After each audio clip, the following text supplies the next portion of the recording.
pertanyaan bagus nih. Tenaga dalam memang beneran ada ya Bang? Bagaimana melatih tenaga dalam agar menghasilkan tendangan yang maksimal Kakak? Oke, pertanyaannya sangat menarik. Pertama, tenaga dalam memang beneran ada ya Bang? Oke, tenaga dalam apa sih sebenarnya? Kita jalan, kita bergerak, itu sebenarnya tenaga dalam. Tenaga yang dihasilkan dari dalam diri kita. Tapi untuk case bela diri, memang ada bela diri yang menggunakan tenaga dalam atau ada yang nggak menggunakan. Ya memang banyak yang nggak percaya.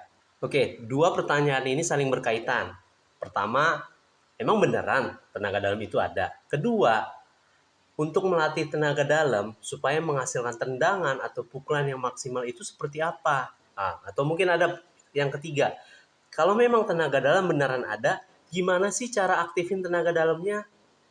Dan kemudian gimana sih cara mengeluarkan tenaga dalamnya? Contoh ya, saya punya 2 mobil. Satu, mobil ini terbuat dari plastik, enteng. Satu lagi beneran besi, ini replika seperti mobil beneran. Di dalam mobil yang plastik ini tidak ada engine-nya. Ini benar-benar plastik enteng. Sedangkan mobil yang ini ada engine-nya. Engine-nya ya biasalah mobil mainan. Ini bisa jalan kalau ditarik karena ada engine-nya.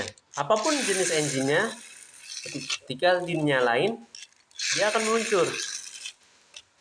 Nah, karena ada engine di dalamnya, ada tenaga power di dalamnya, ketika didorong dia menahan. Dia menahan, sama seperti mendapatkan serangan, dia nahan. Tapi ketika dilepas, dia akan jalan, meluncur. Nah, sekarang kita coba adu kedua mobil ini. Pertama, jika terjadi benturan energi, tabrakan, sama seperti tenaga dalam, baik dalam bela diri, seni bela diri apapun, kalau yang kita lihat di silat-silat, banyak tuh. Emang beneran itu tenaga dalam saling adu tenaga dalam, padahal nggak saling sentuh, gitu kan? Bohongan itu. Nah, sebelum menjawab itu, kita pelajari dulu teori tentang tenaga dalam itu. Tenaga yang kita gunakan untuk bergerak murni dari tenaga dalam diri kita, karena kita punya energi, kita bisa bergerak. Ketika kita mukul, ada benturan energi, makanya bonyok. Sama seperti mobil ini ya. Kita coba. Nah, ketika dia tabrakan, ini lemah. Yang plastik ini lemah, tidak punya engine. Jadi mentalnya lebih jauh. Ini kalau kedua tenaga saling berbenturan. Coba kita tes. Kalau mobil yang ini yang nabrak. Nah, yang ini tetap mental lebih jauh. Coba kalau ini kita tahan. Ini sudah kuat, secara fisik sudah kuat, engine-nya punya, kita tahan, ini mental lebih jauh. Coba kalau ini yang kita tahan, ini tidak mental, yang hitam tidak mental, terlalu jauh. Sedangkan yang plastik mental jauh, padahal dia yang nabrak.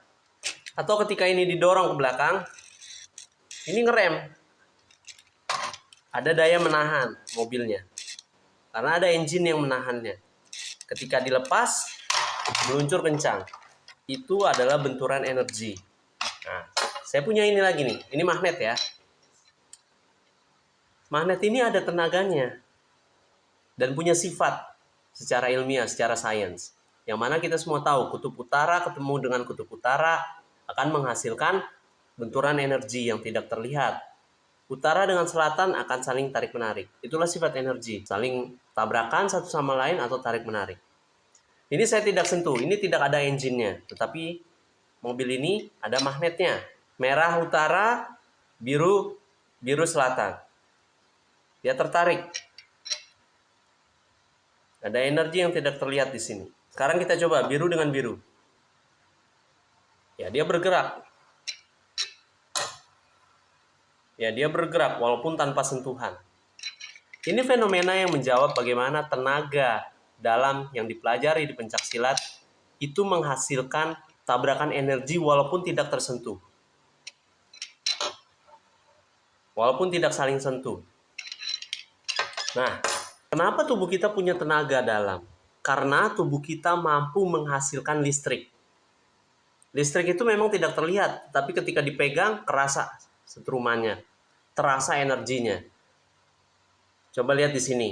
Secara sains, ketika kita sedang istirahat, tubuh kita menghasilkan energi listrik sebesar 100 watt. Tetapi ketika kita sedang berolahraga, tubuh kita menghasilkan energi sebanyak 300 sampai 400 watt. Dan ketika kita lagi melakukan sprint, tubuh kita menghasilkan energi sebanyak 2000 watt. Itu kita melakukannya secara sadar. Kita keluarkan energi kita. Itu energi yang bisa kita kontrol secara instan. Nah, tenaga dalam yang dimaksud di sini, yang kita melihat fenomena pencaksilat, orang saling mental-mentalan, itu energi apa sih sebenarnya? Atau di karate, untuk disiplin ilmu aliran Budo Karate pun mempelajari tenaga dalam. Coba lihat di sini. Ini secara sains ditunjukkan bahwa manusia memiliki 7 titik sumber energi yang ada di dalam badannya. Yang saya pelajari di silat Sabandar ada 1 titik energi, dan yang saya pelajari di Budo Karate ada 3 titik energi. 3 titik energi itu adalah Jotanden, Chutanden, Sekatanden. Apa sih itu tanden-tanden itu? Itu adalah titik energi. Engine kita yang ada di dalam tubuh kita sama seperti mobil ini yang memiliki engine. Makanya di video ini ketika mendapatkan serangan tendangan atau pukulan, tendangan berbahaya, tendangan T atau tendangan pedang dalam silat, seharusnya orang yang ditendang itu mental. Sama seperti mobil ini. Ditabrak seharusnya mental. Tetapi ketika tenaga kita jauh lebih kuat dari tenaga orang yang nendang, ketika ditabrak justru malah dia yang mental. Karena ada daya tahan dan daya dorong di situ. Nah, pertanyaan kedua, lalu bagaimana melatih tenaga dalam kita agar bisa menghasilkan tendangan ataupun pukulan yang maksimal? Pertama, kita siapkan tubuh kita dulu secara fit, karena ketika kita mengaktifkan mesin 3 titik tenaga dalam itu, tubuh kita menghasilkan, kayak tadi, ketika sprint, tubuh kita menghasilkan 2000 watt energi, 2000 watt listrik. Nah, ketika kita mengaktifkan tenaga dalam kita, powernya itu bisa lebih dari 7000 watt, 8000 watt, atau 10.000 watt. Gitu. Dan ada 3 titik yang kita aktifkan. Maka dari itu ketika tubuh kita dialirkan oleh energi tidak sesuai dengan kapasitas tubuh kita akan hancur lah. Kalau orang kesetrum gitu, atau raket nyamuk tidak sanggup menahan daya listrik yang ada di raket tersebut, hancur badannya. Tapi kita manusia bisa kesentuh sedikit ya cuman sakit gitu. Nah, ketika kita sudah mengaktifkan 3 titik energi kita akan menghasilkan puluhan ribu watt dalam tubuh kita. Maka dari itu, sebelum kita belajar untuk mengaktifkannya, kita siapkan tubuh kita secara fit, secara sehat, sel-sel tubuh kita, otot-otot kita dilatih. Sama tubuh kita sama halnya seperti mobil ini yang keras. Mobil ini yang punya fisik yang kuat. Ketika engine kita sudah dinyalakan, sudah diaktifkan, kita bisa menahan serangan, tendangan. Untuk di Budo Karate, tenaga dalam itu bisa terlihat lebih jelas karena ada kontak fisik gitu. Kalau di silat mungkin banyak orang bilang itu bohong karena tidak ada kontak fisik. Dan ada syaratnya. Ketika mau melakukan adu tenaga dalam di silat, kedua-duanya harus punya tenaga dalam, harus bisa mengaktifkannya. Sehingga sama seperti magnet ini, ada daya dorong-menorong yang ada di luar dari tubuhnya. Daya energi yang tidak terlihat. Itu sulit dipercaya kebanyakan orang. Ya sama seperti magnet ini. Gimana membuktikannya jika ini memang beneran ada? Tetapi harus dirasakan. Nah, makanya untuk teman-teman yang ingin tahu beneran nggak sih tenaga dalam itu ada, mungkin bisa datang ke orang-orang yang sudah bisa mengaktifkan tenaga dalamnya. Dan ketika diaktifkan, rasakan di badannya, pegang badannya. Ada getaran mesin, seperti mesin yang sangat kencang di sini. Ketika disalurkan energinya melalui tangan ataupun kaki, itu harus ada lawan yang juga memiliki tenaga dalam juga, sehingga ada benturan energi di sini. Gitu. Tetapi kalau nggak ada, ya sulit. Nah, maka dari itu, walaupun sulit, tetap sangat bermanfaat ketika kita punya tenaga dalam. Walaupun musuh kita tidak punya tenaga dalam, tapi ketika kita dipukulkan, ada benturan energi, ada sentuhan energi. Sehingga yang mukul pun akan terpental. seperti mobil ini.